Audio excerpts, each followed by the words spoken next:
Hi, folks. Steve Urban here, founder and CEO at Riderflex. We hope you enjoy today's podcast. And as a reminder, please subscribe to the Riderflex show for updates on new episodes. And by the way, if you haven't already, check out the book we recently launched, The Riderflex Guide, Inspiring and Hiring, available for purchase on Amazon. And now, a quick word from our sponsor. Try the #1 marketing platform for small business. Everything you need from design to marketing to CRM. Learn more at marketing360.com. Marketing 360. Fuel your brand.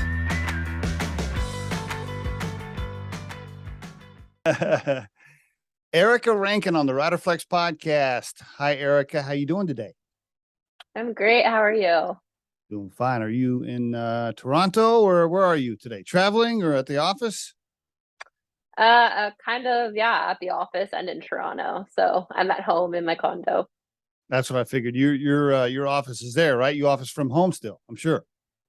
Yeah, I work from home some days and then I go into a co-working space on other days. So it's like a 50-50. Oh, okay. I got you. All right. Well, before we get into the business, I mean, you're like this TikTok famous person. You got this whole thing going on. I want to get into all of it. But before we get into that, I want to know about Erica, the person, the family, mom, dad, siblings, growing up. Give me some history if you don't mind. Sure. So I'm from a super small town, about half an hour outside of Niagara Falls. I think there's 25,000 people as the population. Oh, really? Yeah, so grew up in a small town, not really used to the city life. So Toronto's a little bit of a new thing for me, adapting for sure. I have a younger sister. She's 3 years younger than me. And I have two really awesome parents that were really great to me. I had a really awesome upbringing. Grew up in, yeah, that small town and I actually had horses. Didn't live on a farm, but boarded horses and they were miniature horses. So like a shrunken down version of a horse, not ponies, really? but not horses, miniature horses. Yeah. So that was like my hobby from the age of 10 to I think 20, early 20s. And then I had to get out of it just because I didn't have the time or the money for them because it's probably one of the most expensive hobbies. I would say it's probably more expensive than hockey. So, yeah, so that was like, I guess, most of my childhood, I guess, upbringing was spent on the farm with the horses and the chickens and the goats and the llamas. And then I was really great at school. I loved school. I pursued my bachelor's of psychology and graduated from Laurier University in 2017. And I think I went through like a million different career changes. Like I wanted to be a vet, and then I wanted to be a horse dentist, and then I wanted to be a cop, and then I wanted to be a psychiatrist. And that's why I kind of got into psychology because I found it really interesting and it can be applied to pretty much anything, right? So I thought, okay, well, I can basically use this as foundation and then leverage it to go into whatever industry I want to go into. Graduated and started working at a university doing research. I thought it was my dream job, and it was not my dream job, and I ended up not enjoying it. And then I guess after some time trying to figure out who I was and what I wanted to pursue, I decided to quit those jobs and then pursue entrepreneurship, I guess. But yeah, it's kind of a scrambled story, but Wow. What'd your folks do? Your mom and dad? so they were not entrepreneurs. They actually worked together. It's a very, very interesting dynamics in the family. They're not together anymore, but they do work with each other. Oh, interesting. And yeah, that's a whole separate podcast. It really is. Yeah. And that's, I know, part of the reason why I moved away, just to have a little bit of space. But no, they work at like a facility that manufactures like valves, like big water valves, and they export into like hundreds, like tons of different countries, and these valves go in like big established buildings. And my dad's like the manager of the Canadian branch, and then my mom works there. Is he her supervisor? Yeah. That's okay. Yeah, that's interesting. Wow. All right. Well, did they separate after you got out of school or after you got out of the house? I mean, so they separated when I was going to university. So I wasn't really around for that process. But my sister was around for it. So I think it was difficult. Your sister, Yeah. your sister's calling you, being like, "You left me here with this mess." Basically, yeah. Okay, very good. So, but no entrepreneurial bug there. I was trying to figure out where the entrepreneurial bug came from. Was there an aunt or an uncle or some grandparents, I'm trying to figure out where that came from. No, I don't think, I No? think I'm the first entrepreneur really in my family, and I didn't have any friends who were entrepreneurs. The most entrepreneurial thing that I ever did was I had a lemonade stand like for a few summers with some friends, like my neighbors, and we had like Kool-Aid and stuff and like wrote on old boxes, like made these like scrappy signs with like crayons and markers and stuff. But I think like entrepreneurship, I got exposed to this lifestyle and this path when I went traveling. So when I quit my job at the university and I was working at a bakery as well and doing personal training because I was Oh, trying to figure out what exactly I wanted to do. And I also wasn't making a ton of money. I was listening to podcasts when I was working at these jobs, entrepreneurship podcasts. And then I bit the bullet, quit all my jobs, and then went backpacking through Southeast Asia for over 3 months. And that's really? when I met entrepreneurs. And I was Oh, like, oh, wow, this is really a thing that you can pursue. And you don't need like a business degree. You don't need, family or connections or a network to like really get started. So that's where it came from. that's where it came from. Interesting. So you were working at a bakery, but you were a personal trainer. That is different. Yeah, I guess I never thought about it that way. It's I'm actually a making pretty cakes. funny story. I'm over here making cakes and cupcakes and cookies, and then I get a personal trainer. Yeah, that's a I didn't, honestly though, I didn't eat a single thing at that bakery. okay. And it's funny because I was actually dieting for my first bodybuilding competition during Oh, that time. So I see. I would be decorating cakes and cutting cakes, and I would Couldn't eat. misspell something on a cake, and they'd be like, "Oh, well, you can cut the cake up and have a piece if you want." And I'm like, "I can't eat it." So Wow. What'd you do? Just save up? You saved up enough money to do this 3-month journey? You got a little nest egg or to do the trip? Why Southeast Asia too? I guess two-part question. Yeah, so I did a really scrappy, like some of the places I stayed in, a lot of people probably would not be comfortable staying in.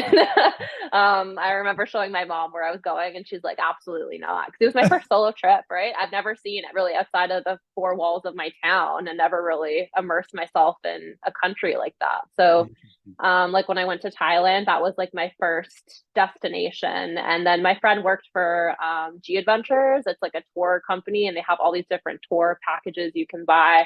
I So see. she kind of talked me into I see. booking a month-long one. So then I just kept extending my trip longer and longer, and started in Thailand, went to Malaysia, Indonesia, By yourself? um, All by yourself? Singapore. Pretty much, yeah. I did some of it with like this group of strangers that I met. And I shared a room with this really awesome girl from the UK that I met there, actually in Bangkok. But I chose, like, I always wanted to go to Thailand. I thought it was so beautiful, and I wanted to just like experience a different type of culture. And like one of the coolest things that we did was homestays. So we actually got to like live in with people that Oh, live there, and they got to cook for us and oh, host us, which was really neat. that's So cool. Did they speak English?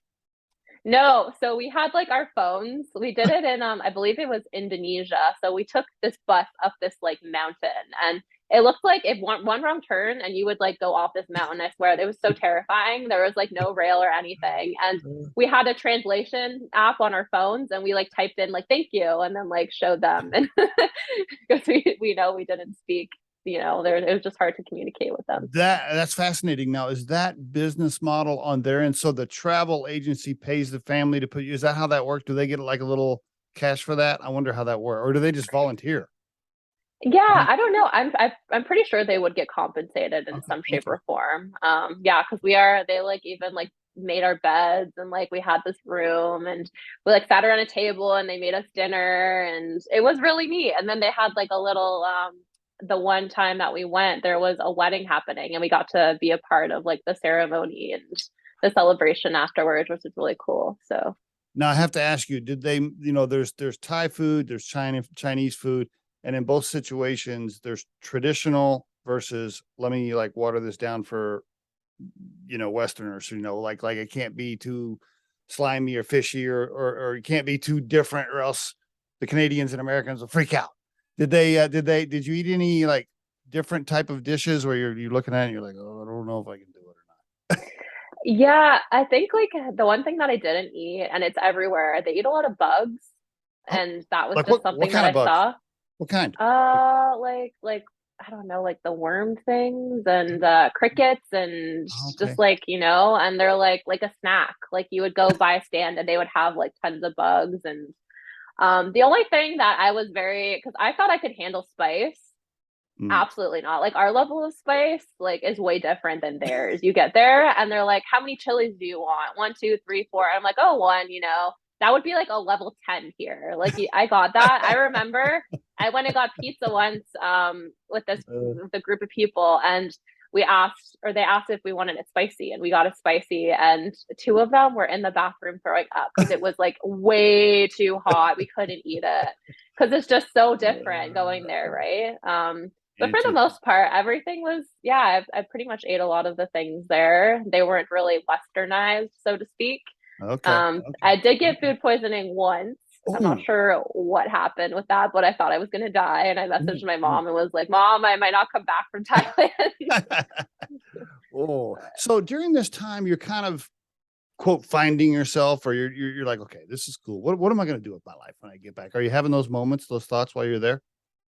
Yeah, I guess people kept asking me like what I do, and I didn't have an answer because I quit all my jobs, right? So I was like, I don't know, I'm just vibing on the beach. I don't really have a plan. Like I'm gonna go back home and live with my parents, and I don't know how long that'll last. And so I guess I was trying to like pull inspiration from other people, and I guess I started having Okay. conversations with people from all different types of industries. There was one guy who dropped out of high school and had a moving company and he would go to Thailand like 4 months out of the year. And then I met another guy who dropped out of law school and was building these immaculate mansions and selling these properties in Thailand. It was just very interesting meeting all these Okay. different types of people. And like the one common ground that they all seemed to have was they had no prior experience and they just did things as they came, right? Like they didn't really have a plan or really know what they were doing. They were just confident that they could figure it out. And then that's when I guess the light bulb went off and I I was like, see. you know what? They don't even know what they're doing. So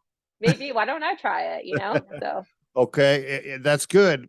Where did the cookie dough come from? How did that? Was that like a childhood passion? Was that? How did that tie into it? Walk me through that transition. So cookie dough for me has been like a very nostalgic treat. My neighbor's mom was a baker growing up, and we used to go over there and just eat it like fists of cookie dough at a time in a sitting. And I would get so sick, like my stomach would hurt so bad, but I loved it so much. So like weigh out the risk and reward. I'm like, you know what? It's worth a tummy ache. So and then even in high school, my friends and I on our lunch break, we would walk across the street to the grocery store which now my product is in, which is pretty cool. Yeah, that's We would go and we would buy a roll of like Pillsbury cookie dough and just sit out in the sun, like eating this raw cookie dough, like again, like eating so much of it. And you're not supposed to. And then I would go back to class and feel so sick. So I kind of wanted to bring that back in a healthier way. And then again in 2018, I competed in bodybuilding and I couldn't eat it anymore, right? Like even if I wanted a few this is like when you got back. tablespoons. This is when you got back from your trip in 2018. So 2018 I competed in bodybuilding and then after I competed in my show and I finished my shows completely, that's when I went into like existential crisis mode and quit all my jobs and then went traveling. I see. Okay. Yeah, Okay. Okay. yeah. So All right. during that time, like rewinding a little bit in 2018, I was like making different types of treats. I see. All right. Yeah, because I couldn't eat cookie dough. So I was like, okay. So I went to the store and I couldn't find a healthier version of it. So the next best thing would be to try to make my own. So I did that and I was throwing stuff in a bowl, experimenting. I would share all of my recipes on Instagram and it gained a lot of attention. And people would ask me if I would sell like these protein cookie dough bites and I would make puddings and cupcakes and all these different things. And I guess that's kind of where it came from when I got home and from my trip I and was see. like, Now I got it. I what can see. I monetize? Like, what does the market Mm, need and what am I good at? mm, And what do I mm, enjoy? And that mm. was just one thing that kind of fell in all those buckets. So I decided to, launch with Brodo and that's how it came about, I guess. So really it was that moment where you're like, okay, I'm bodybuilding, I'm in shape, I can't eat a bunch of sweets, but I love the cookie dough. What can I make? What can I make for myself? What's my treat for the day since I can't have that's kind of how I got started. I see. And then when you met all these entrepreneurs on the trip in Thailand and Southeast Asia, you came back and you're like, okay, I'm just going to capitalize on what I'm already kind of started. I see. I got it now. All right. Yeah. All right. All right. I like that. Now, I've never talked to a former bodybuilder that also loved cookie dough. This is a first for me. Yeah, I have a lot of contradicting things Yeah, going on here, but totally. Totally. Are you still doing that, by the way? Or that's gone? That's done. You're retired. no, I'm not doing that. That's a full-time job in itself. I would And think so. yeah, Okay. yeah. All right. So you come back, you got all these ideas, you got this energy, but you got no money, right? Well, I'm guessing you don't have a ton. How do you get started? How to walk the aspiring entrepreneurs through how you survived? Okay, I'm back in my apartment. I'm back from my trip. How am I going to do this? Yeah, honestly, it's so simple. I Googled business workshop near me, found a business resource center, drove 40 minutes to it. I think I went to three Okay, different workshops. One, how to, and it was completely free too, which is great. So that's great. they taught you how to write a business plan, how to manage cash flow, marketing and branding. And then they also had, I think, grants available. So just tons of free resources. And then after that, because grew up in a very small town and there isn't really a whole lot of resources there to start a food business. I was looking at different places to move to, and I was looking at Toronto and the cost of living in Toronto, and it was just too high. Couldn't move there. So I had a friend in Ottawa, which was about like 6 hours from my hometown, and Long way. visited her in Ottawa. I fell in love with the city, and I was looking at the prices of living there, and it was way more affordable. They had a commercial kitchen that would be perfect for what I was doing and looking to start. So I found a roommate on, we have this website called Kijiji, and it's kind of like Craigslist, but it's safer. And I found this roommate and I moved in with her in Ottawa. So I packed all my stuff up in my Jeep and drove 6 hours to this new city and moved in with a stranger essentially, which worked out. It was great. And we lived together for 6 months. And I started the business out of a commercial kitchen, and I stored my product in my car, and I picked and packed orders in my driver's seat for the first 3 months. Okay, so you rented a commercial kitchen. You rented the space at a commercial kitchen, right? Okay. Yeah. Was this all, did your parents help you with the funding on this? Did somebody help you with the funding? Did you raise some cash, or this is all still just personal savings on your part? No, it was just honestly, I think I started the business with less than $10,000. Okay. And it was, yeah, some money that I had tucked away, and I was very scrappy. Like I built my own website, I designed my own labels. I got my Oh. logo made for $50 off Fiverr. I just I sat down with myself and thought, okay, like I could try to maybe get some friends and family to put in some money and try to prove this concept, or I could just be real scrappy and see if it gets off the ground with the current resources I have. And if it does, then I know, okay, now I can put some more money into it. Right. So that's what I did at the beginning, was just, and I even oftentimes a lot of the commercial kitchens, they have discounted rates if you go in really late at night. So I would go in from I think 11 to 12 at night to get 30% discounted rates, like off peak hours. So yeah, I go in and make it at night and then bring it back and put it in my car and stuff. But And where would you store it? At home, at your apartment, in a freezer? Where was the inventory? so I launched in December, and I was in one of the coldest, probably, yeah, one of the coldest parts of Canada. It gets really cold in Ottawa. So I honestly stored it in my car and I drove around with the heat off all winter, which sounds crazy. But that's what I did because I didn't That's have anywhere so else to good. put it. Yeah. That's a pretty good story right there. So it's in the back seat. And how did you get the traction for it? You had a little following before you went to Thailand because you were doing some stuff. And then what'd you do? You told your following on Instagram or whatever, like, hey, I got this new product, and you started throwing out social media posts.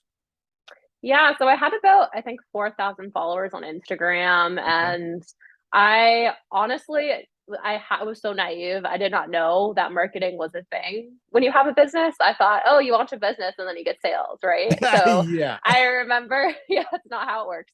I launched the business, and I remember telling my friends and family, I was super excited. Like, I hit publish on my Shopify website, and I was just like waiting, and then nothing was happening. And I remember telling my friends and family, I'm like, oh yeah, just Google it, Brodo. And they're like, okay. And they told me they could not find it anywhere. They're like, it's not on the first Google page, it's not on the second, not on the third. And I was like, this has to be a mistake. There's something wrong. And I didn't know what SEO was, right? Like, it takes time for you to get there. So that was like just the learning curve for me, right? And then I realized, oh crap, like I'm gonna have to actually figure stuff out and like figure out how to get in front of people with no money. I can't pay for ads. I don't have money for ads.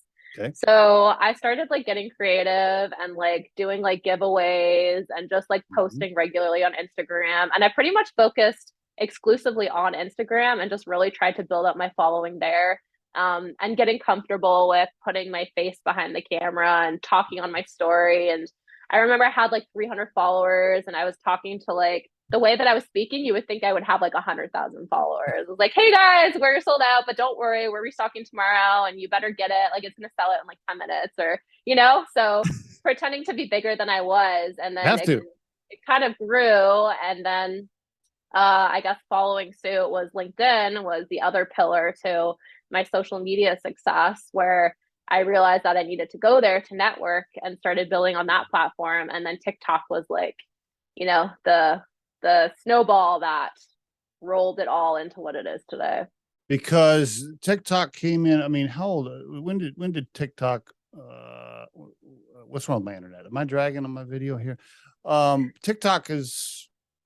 See, so you were 2021 to 20 during the pandemic, I guess it started getting huge. Yeah. So I think during 2020, everyone downloaded, like there was like something like hundreds of millions of downloads. And right now there's like 1 billion active users a month. It's crazy. So yeah, everyone was downloading it, and I downloaded it, but not to make content on it, just to like, I had like one of those accounts that was like user 685376, and I would just watch stuff and comment on stuff. I would never ever post. But you were already doing stuff on Instagram and LinkedIn for Brodo already. I'm sure it didn't take long for you to be like, okay, I'm putting Brodo on TikTok, I'm sure. Yeah.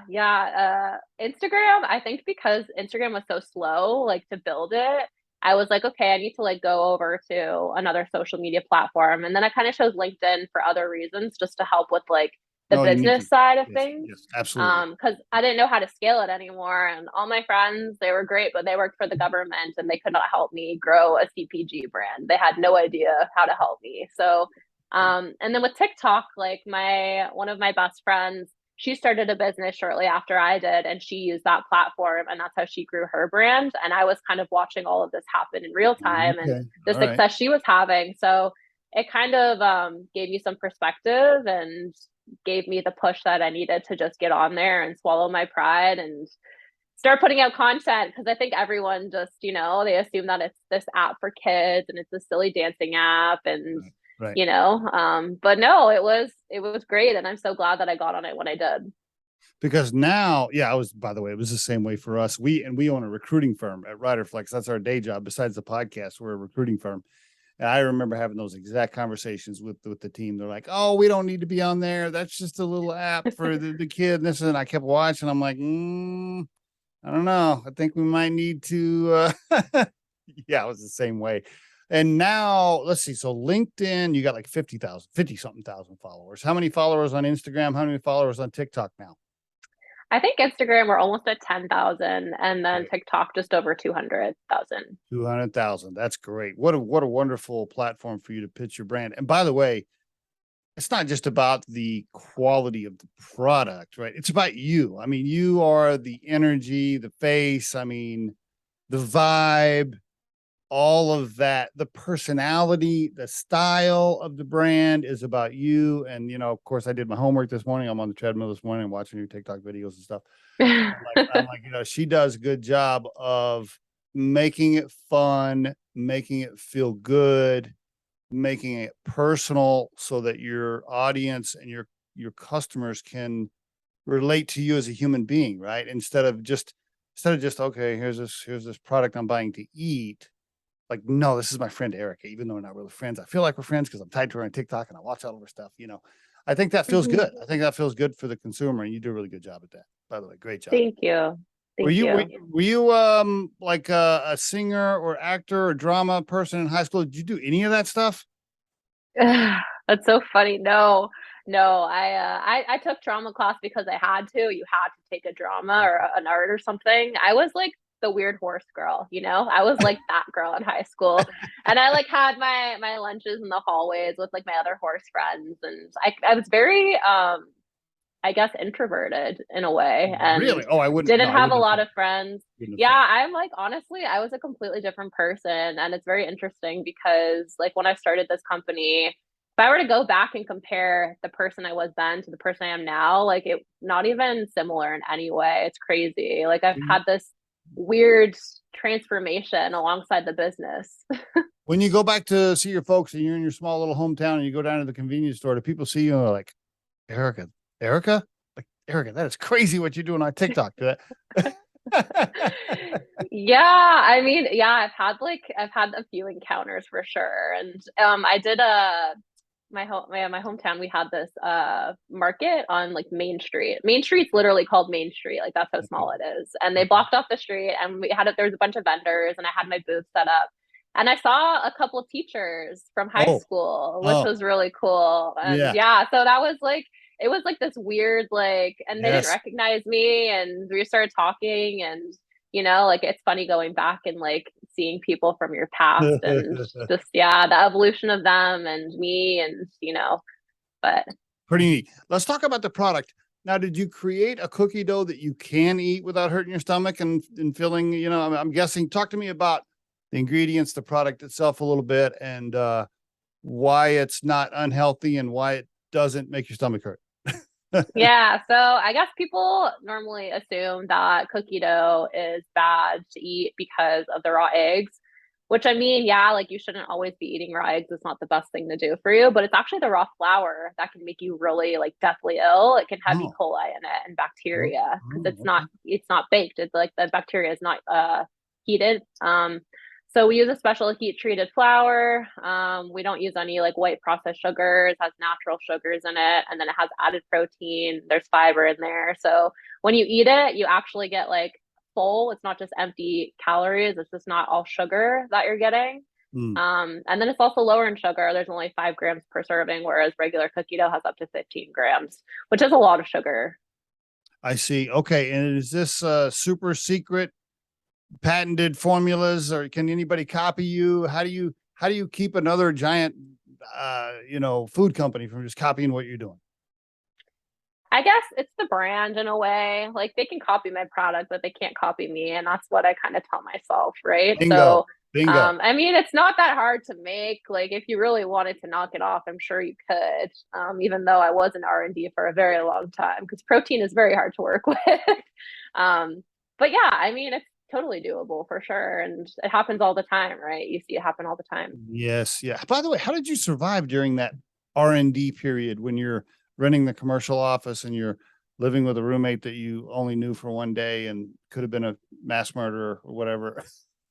Yeah, she How did really you could how have did you been. how did you survive? Like, what were you eating, ramen noodles? Were you super low on cash? Did you have to call mom and dad and be like, Dad, can you please send me some money? How did you make it? Yeah.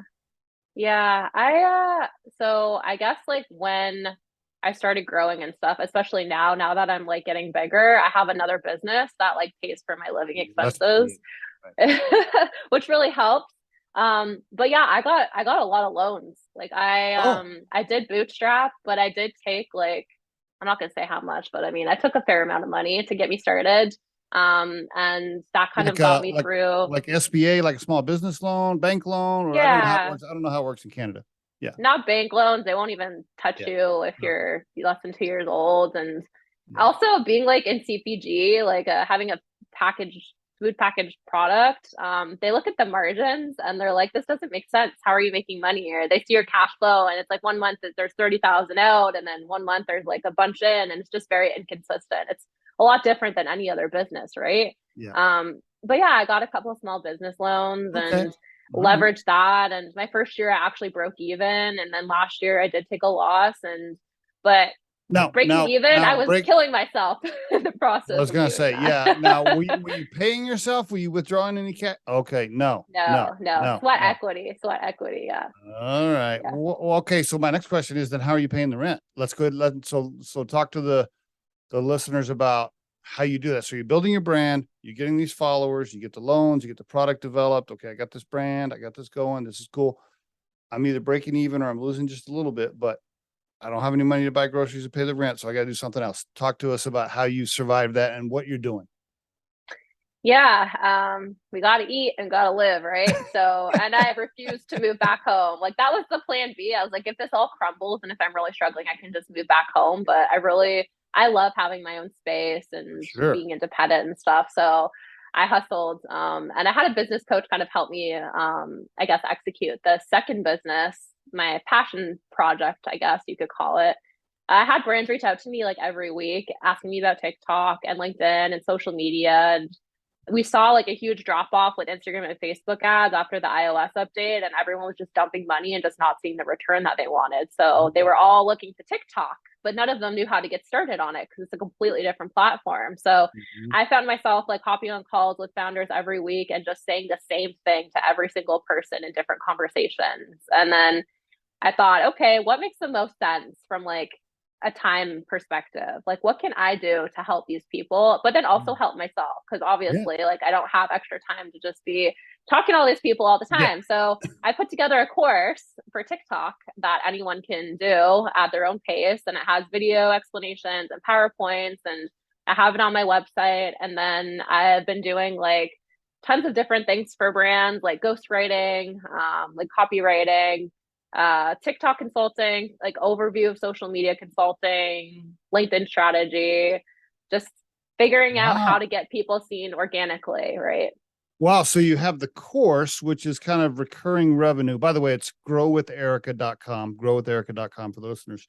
So you have the course that's recurring revenue, plus you're also a marketing agency, so to speak, a consultant that goes out and does the other stuff too. I see. You got both. Yeah, and that I don't really offer that much because there's a couple brands that I work with, and Brodo is definitely like my main priority, but I do help out a couple other businesses. Okay. So you're paying the bills at home with growerica.com. And Brodo, by the way, for the listeners, I want to make sure I get this out there. Brodo.ca, because it's Canada, right? Brodo.ca. You're growing that brand, trying to make sure that it doesn't drain you of cash, trying to get it to at least break even for right now while it grows, right? And then surviving through your marketing services that you provide. I got it. Okay, very good. I was wondering when I was looking at your LinkedIn profile, I'm like, okay, now what's going on here? What is she doing with this marketing agency? Yeah. Ah, gotcha. Is it just you that's providing the marketing piece so far? Do you have employees? Have you gotten any projects big enough to where you need additional help? What are you doing there? It's just me, so it's just like super small. Yeah, just something Okay. that I do on the side, and I like it and I find it easy. So, you know. Okay. Okay. And then Brodo, same thing, just yourself? No, actually, so I have an employee. He started a few weeks ago, and then I'm going to be hiring an operations manager in the new year and How growing the about that? team more. Yeah, so Wow. Now you got employees. Now you're for real. now I'm for real. Now I can get back some sanity. Right, because I'm guessing you're doing the marketing during the day, and are you still going into the kitchen at night and trying to make product on your own, and then you driving it back? And do you have a Yeah, co-packer at this point or a commercial? Okay, yeah. Tell me, yeah. give me the update. I have a manufacturer. I don't Okay. think I would be sitting here today if I didn't. I'd be in the kitchen probably.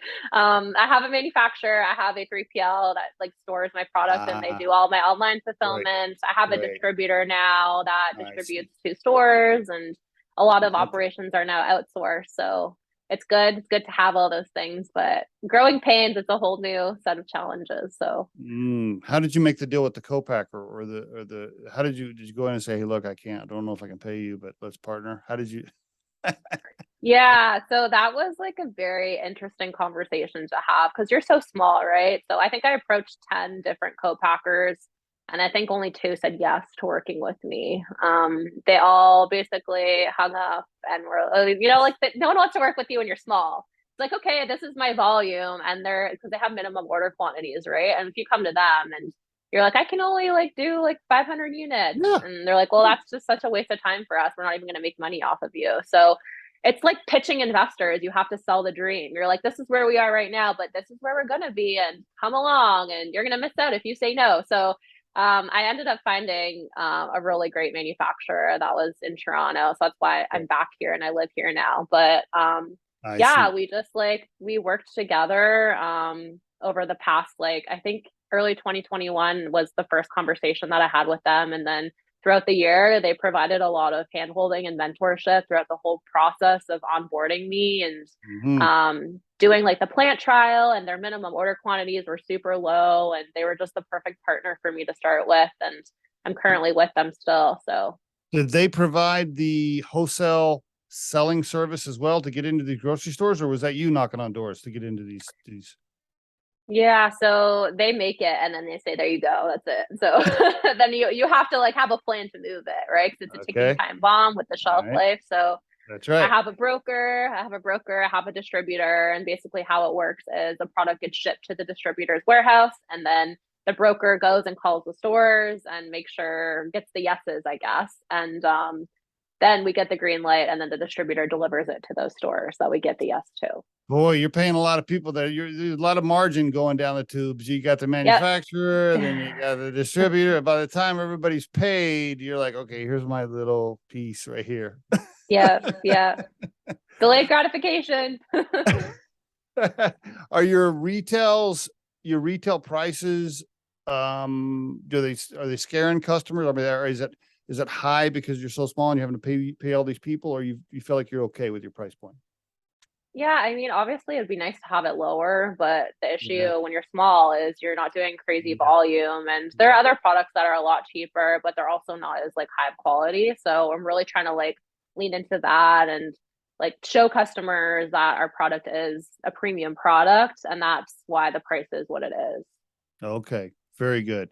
And I noticed that I can get it either ordering directly from brodo.ca, or you have a list of retailers on your website where it's available as well, but not on Amazon yet. Is that because you don't want to create yet another margin loss by sending it through Amazon? What's the deal? Yeah, man, I picked a really tough product for Amazon because it's perishable. So you can't Yes. do fulfilled by Amazon.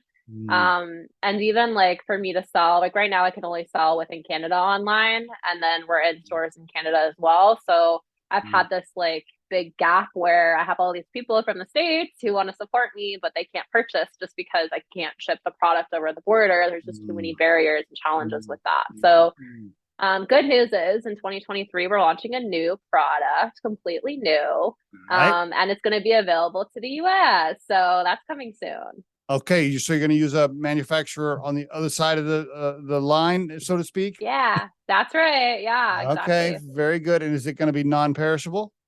Yeah, Oh, all right. Yeah, you're okay. You're making the moves. Good for you. making the moves. Did you have to raise cash for this? How are you paying for all this? So we're launching a crowdfunding campaign actually very soon, like in a week or two. Oh, okay. All Yeah. right. All right. Yeah, you get a non-perishable product that you can ship to the US and go through Amazon with your cool energy vibe brand, and as long as you're behind it, yeah, there you go. Now you're stepping into a bigger pond. Dynamite. Yeah. I hope so. I hope that solves a lot of pain points. We'll see. Very good. Okay. Can you announce it? Can you talk about it? Can you tell us what the product is? Can you give us anything? Give us a little Yeah, something. not yet. I mean, it'll be good. It's gonna be like gluten-free and protein and better for you and clean ingredients and delicious and nostalgic and all those things. So Did you have any old high school friends, college buddies, or even your roommate? Anybody, like, I'm sure during the last couple of years, sometimes people looking at you like, what the hell are you doing, man? This ain't going to work. Just go get a regular job. I mean, I'm sure you had that numerous times. yeah, actually. And I think that's why like my circle has changed so much, because I need people to like hype me up and not like, Mm, take me down a level. And I remember there was one time, I think it was in 2020 in the pandemic, when it was like my first real burnout that I've ever had. And I was like borderline having a panic attack. And I called like one of my friends and from university, and I told her what was happening. And she's like, well, you could just like quit and close it down. And I was like, oh, okay. Like, I don't really want to hear that. Right. So, cause I worked so hard to get it where it was. Right. And I'm like, I did all this for nothing. Like, and then I thought about it. And then I went through this whole grieving process in my head about like what would happen if I did close it down. And then I didn't, obviously didn't let it happen. But there have been times when I've gone to people and they've kind of like not said the things that I wanted them to say, but it also isn't their job to tell me what I want to hear. Right. So I think, Any yeah. any VC firms knock on the door yet or not yet? Yeah, actually, I No? have had interest from Okay. several, but they want to take like pretty much my whole business, which is Yeah, not exactly. going to happen. Exactly. So, Exactly. yeah, Yeah, when you're at your size, yeah, they're like, "Hey, we'll give you like 8 grand for 90% of the company," or I mean, just stupid numbers, right? yeah, You can tell them like, look, here you go. Tell you what, guys, give me 10 million. I'll give you 1% of the company, and then we'll have a conversation. and no voting rights. Yeah, Yeah, no voting, no board seats. yep, yep. Yeah, you are, all joking aside, you are in that, you are in that stage where the vultures will swoop down and try to grab 51% of your company for tiny, tiny money. And I would encourage you not to do that for as long as possible. Hmm. As long as you're able to pay the bills and heat up some ramen noodles, you'll be fine. Exactly. Yeah. What's the status with the social life? Do you have partners, married, kids, single, dogs, cats? What's going on with Erica? I did have a cat. It's funny. So when I lived in Ottawa, I got a cat during the pandemic because I was so lonely, like so lonely. And this cat, like his name is Toby. He's the best cat ever. I love him so much. But Okay. then I moved back home to my dad's, like in between before moving to Toronto. And Oh. my dad fell in love with him. And then I moved to Toronto and then I just couldn't take him away from my dad. My dad would send me pictures of them like hanging out, and now my dad is just obsessed with this cat, and I travel so much, so I can't have him here. So it's just me, little me, single, no partners or anything. And Yeah, I find myself yeah, but 200,000 followers on TikTok. So you got all these trolls and these yeah, yeah, you got to be, yeah, I'm sure you have to be careful there. yeah, for Well, sure. I followed you this morning. I clicked follow on TikTok. So Thank you. just cause I'm an old guy, I'm just a regular fan. Yeah, that's fine. Thanks for following. Did your dad get remarried or no? No, he's like dating, and then He's my dating. mom's dating too. Yeah, I bet. so Oh my God. Is your dad my age? Probably so, right? 50s, mid 50s? late 50s. Yeah. Jesus Christ. Oh my God. I would hate to have to date at my age. That would be a nightmare. Oh my God. Thank God for my wife. I can't even imagine what your dad is going through. He's like, what is this app? What do I feel like? He's not using the apps. Is he trying to use the apps? I don't ask. I don't know. I hope not. So what's the plan, Erica? I guess the plan is launch the other product to scale, get the US footprint. You said you're going to do a crowd campaign, right? So Yeah, so that's you like got- happening very soon. We've been working on it for several months. can you- Raising a bunch of money, using okay. that money to go into product development and launch this new product into the US probably by like Q2 You too. 2023. Okay. Yeah, and All then right. hire an operations manager. Um, there's someone that I've been speaking to who is probably going to come on and just help with the growth and continue to grow in Canada. All right. And then what happens then? Sales start going through the roof. Then you make a couple of huge wholesale deals with some major grocery chains in the US. And then what happens? I don't know, Kraft Foods calls and buys you and then you retire, or what do you foresee? I mean, the future is very unpredictable. I do plan to sell the company in like 5 to 8 years, maybe sooner. I don't know. Do you have a number? Do you have a Depends on the number? growth. You have not a number for sell, but do you have a number? Because I always like to ask the question this way, not what you would sell the company for, but what does Erica's check have to be to sell? Do you have a number yet in your head for that? I don't, right? Because I don't even pay myself yet, really. So I don't know. I mean, anything would be good right now, but Anything. no, I think like I don't know. It hasn't been about money for me. And obviously, yeah, that's the end goal. Like you don't want to tell your investors that. Like it's not about money, because it is. But like I want this company to be like a household name and I want You people do. to like, yeah, All and right. I think that's totally achievable. I just need to have some cash to help accelerate things and get it to where it needs to be. And if I wanted it to be like a legacy brand that I would pass on to my kids and have forever, then maybe I would go about it a different way and not be raising and go a lot slower. But I want to grow it and sell it and stay in the food and beverage space probably forever. I don't know. I like it here. Well, if you sell, I don't see you ever being an employee for somebody else. You'd probably just sell it and then start a new company. I'm thinking because you barely even know what it's like to be an employee at this point, right? You would like, I can imagine Yeah. if you sold to some big food company and then they're like, okay, Erica, part of the deal is you need to stay on as VP of whatever for 2 years and be an employee and report up to Brad. You would be like, yeah, I can't. Yeah, probably not. I mean, I don't know. I don't know. Maybe it would be different if it was my brand or like Maybe. I think the longest job that I ever had was I worked at a retirement home as a dietary aide. So I served food to residents for I think 7 years. That was my job. Wow. And I liked it. Yeah. But again, like it just wasn't, it got very boring, right? And repetitive. And Well, I felt like, you're not living a boring life no. right now. That's for sure. No, sometimes honestly, I wish it was a little bit, less exciting, so to speak. But Yeah, you're busy. Is mom and dad involved? Do they help? Or are they owners? Do they have any piece of the company? no, I mean, I've offered, but again, like it's even when I started my company, they supported me, but they did not understand what I was doing because, like my dad's like, you're not starting a cookie company, you're starting a cookie dough company. Why? Like what? Because he doesn't need that, right? I don't think Yeah. he's ever really even had my product, but he does support me. He like when he's in the grocery store and if it's that the product's not faced right, he goes Oh, and like refaces oh, them and then really? sends me a Really? picture and then my mom goes and picks it up. Like she went to one of the stores and she was checking out and she's like, yeah, this is my daughter's company. And so she likes to brag to everyone. And then she goes to work and like has like containers on her desk just like to show off. Yeah, I And like that. so That is good. they're very supportive. And yeah, they've been, kind of there being my cheerleaders since the beginning. So Isn't it? It's kind of weird, right? We just launched our book at Riderflex, called the Riderflex Guide, and my mom, I'm not keeping my mom's 80. My mom can still use Facebook, just barely. Anyway, she puts like that little picture of the book up, and I'm so proud of my son or whatever.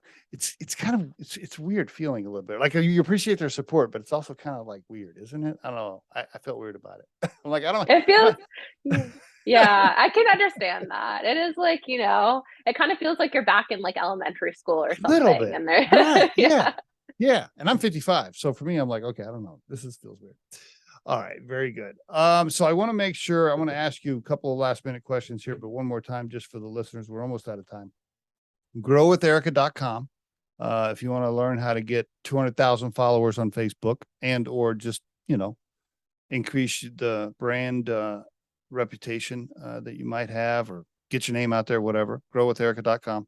I'm assuming there's a contact me button on there, which there is, right? Best way to get a hold of you. Okay. Yeah. Yeah. You can just go ahead and give us your home address if you want. No, I'm just playing.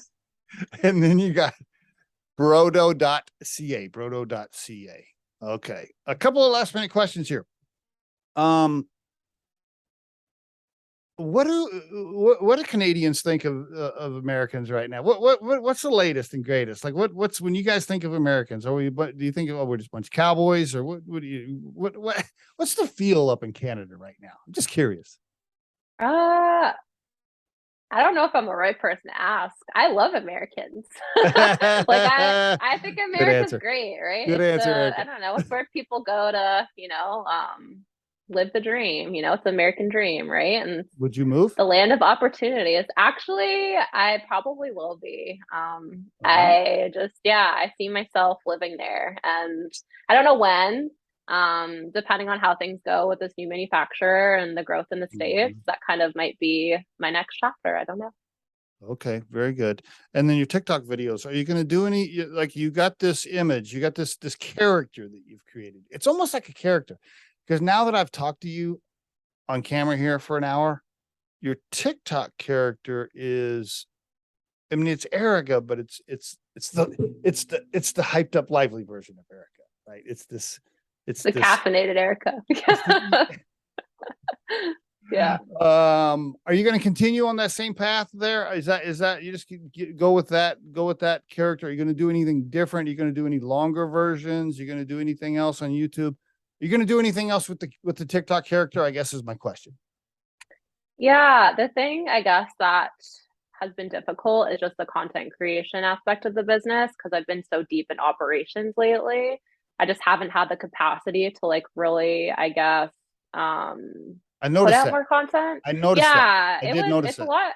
It's a lot easier at the beginning when you're doing everything. And if I'm packing orders, I can just prop my phone up and take content. But now like I'm not there packing orders. I'm not there when it's manufactured. So I don't have as much content. And a lot of the things that I do, no one wants to just see me like on my computer all day putting out fires and responding to emails. And so it's not as exciting for people to see. But when I start to outsource and bring on more employees and grow the team, it gives me more space and abilities to do those things again and really bring forth the like tying in the personal brand to the business and kind of leveraging that and building community and not only having like a really great product, but then also connecting on a more personable level with the audience because that's super important, like you said, right? Like It is. people can smell the BS, right, from a mile away if you're on there and you're just trying to sell something and you're not authentic about it. So you have to, like show that you care and appreciate them. So Couldn't agree more. That's a good way to wrap this up. I couldn't agree more. It is very difficult to find time for social media and podcasting and things when you are running a business.